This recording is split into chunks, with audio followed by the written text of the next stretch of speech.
చాలా మంది చెప్పేది ఏంటంటే ఇస్రాయెల్ లాంటి ఐరన్ డోమ్ మన ఇండియాకి కావాలి. ఓన్లీ S-400 లేదంటే ఆకాశ్ ఎయిర్ డిఫెన్స్ సిస్టమ్ అనేది చాలదు. సో 24/7 మన ఎయిర్ డిఫెన్స్ సిస్టమ్ అనేది యాక్టివేట్గా ఉండాలని చాలామంది చెప్తున్నారు. సో అందుకు ఇప్పుడు సెంట్రల్ గవర్నమెంట్ సుదర్శన చక్ర అని ఒక కొత్త టెక్నాలజీని తీసుకొస్తుంది. దీంట్లో ఏంటంటే ఇప్పుడు అన్ని ఎయిర్ డిఫెన్స్ సిస్టమ్ శాటిలైట్కి కనెక్ట్ అయి ఉంటుంది. ఇప్పుడు example S-400 Akash air defence system కానీ, లేదంటే లేజర్ నుంచి కంట్రోల్ చేసే ఎయిర్ డిఫెన్స్ సిస్టమ్ కానీ. సో ఈ మూలంగా ఒక చిన్న డ్రోన్ వస్తే కూడా పాకిస్తాన్ సైడ్ నుంచి, లేదంటే బంగ్లాదేశ్ సైడ్ నుంచి, లేదంటే చైనా సైడ్ నుంచి కూడా మనకి ఇన్ఫర్మేషన్ అనేది వస్తుంది.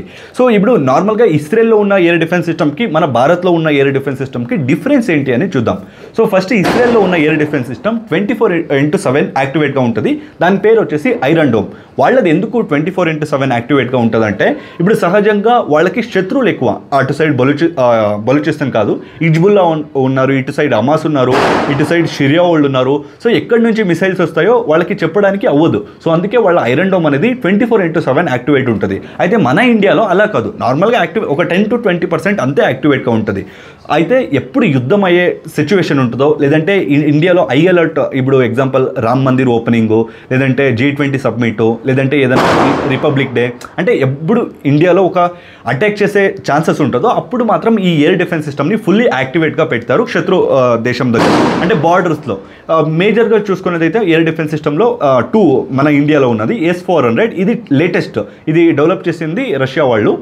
ఇది చైనా వాళ్ళ దగ్గర కూడా ఉంది, రష్యా వాళ్ళ దగ్గర కూడా ఉంది, ఇంకొక కంట్రీ దగ్గర ఉంది. టోటల్ 4 కంట్రీల దగ్గర మాత్రం ఈ S-400 ఉన్నది.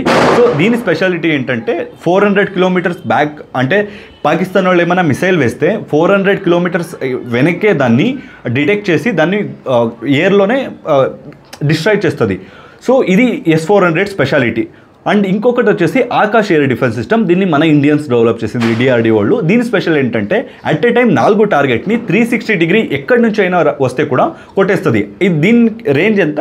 25 కిలోమీటర్స్. అంటే చిన్నగా ఏమైనా మిసైల్స్ వస్తుంటే సో దానికి దీన్ని వాడతారు. అండ్ ఇంకా చాలా మిసైల్ సిస్టమ్, అంటే ఎయిర్ డిఫెన్స్ సిస్టమ్ ఉన్నాయి. అండ్ లేజర్ది ఇప్పుడు డెవలప్ చేస్తున్నారు. లేజర్ ఎలా అంటే ఇప్పుడు నార్మల్గా వాళ్ళ సైడ్ ఒక మిసైల్ వస్తే మాది యాంటీ మిసైల్, అంటే ఎయిర్ డిఫెన్స్ సిస్టమ్ నుంచి వెళ్ళి గాలిలో కొట్టడానికి దీనికి ఒక 1000 రూపీస్ అయితే దీనికి కూడా 1000 రూపీస్ అవుతుంది. సో ఖర్చు ఎక్కువ కదా.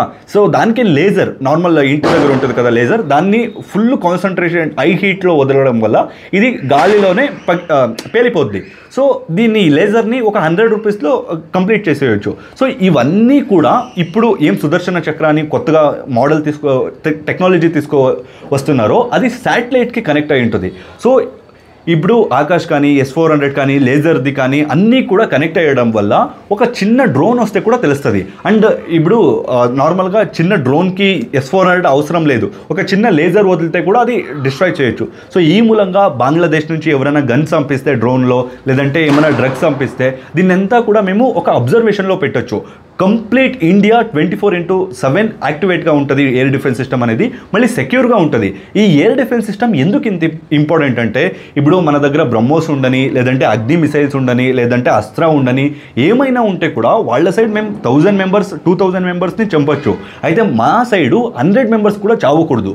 సో బాహుబలి మూవీ చూస్తుంటే అందరికీ తెలిసి ఉంటుంది, రాణా కన్నా ప్రభాస్కి ఎందుకు రాజు చేస్తారంటే ఆపోజిట్ వాళ్ళని చంపుకొని మన దేశం వాళ్ళని కాపాడడమే నిజమైన రాజు కర్తవ్యం అని. సో అందుకే మన ఇండియన్స్ని ఫస్ట్ సెక్యూర్ చేసుకోవాలి. సో ఇండియన్స్ సెక్యూర్ చేసే దాంట్లో ఫస్ట్ వచ్చేదే ఈ ఎయిర్ డిఫెన్స్ సిస్టమ్. అందుకే ఆపరేషన్ సింధూర్ టైంలో కూడా వాళ్ళ పాకిస్తాన్ మిసైల్స్ ఒక్కటి కూడా మన ఇండియాలో పడింది కూడా ఒక మిస్ఫైర్ అయ్యి ఒక 2-3 ఏమో పడి అవి కూడా పెద్దగా ఎఫెక్ట్ కాలే. అయితే మనది 100% సక్సెస్ రేట్. ఎందుకంటే వాళ్ళ ఎయిర్ డిఫెన్స్ సిస్టమ్ HQ-9 డైరెక్ట్గా టార్గెట్ చేసాం. HQ-9 ఎవరిదంటే చైనా వాళ్ళది, Russia S-300 first copy. So first copies ఏది కూడా వర్క్ అవ్వదు కదా సరిగా. దాంట్లో కూడా ఆర్మీలో మీకే తెలిసి ఉంటుంది ఫస్ట్ కాపీ ఎలా ఉంటుంది చైనా వాళ్ళదని. సో అది వర్క్ కాలే. సో ఇది ఎయిర్ డిఫెన్స్ సిస్టమ్ సుదర్శన చక్ర ఇండియన్ ఐరన్ డోమ్ అని చెప్పొచ్చు. ఐరన్ డోమ్ కన్నా చాలా బాగుంటుందని తెలుస్తుంది. సో ఇది ఈ రోజుటి న్యూస్. ఇలాంటి మరిన్ని వీడియోస్ కోసం తప్పక మా యూట్యూబ్ ఛానల్ సబ్స్క్రైబ్ చేసుకోండి. అండ్ నా తెలుగులో ఏమైనా మిస్టేక్ ఉంటే దయచేసి క్షమించండి. ఇలాంటి డైలీ ఒక ఇన్ఫర్మేటివ్ వీడియో వస్తుంటుంది.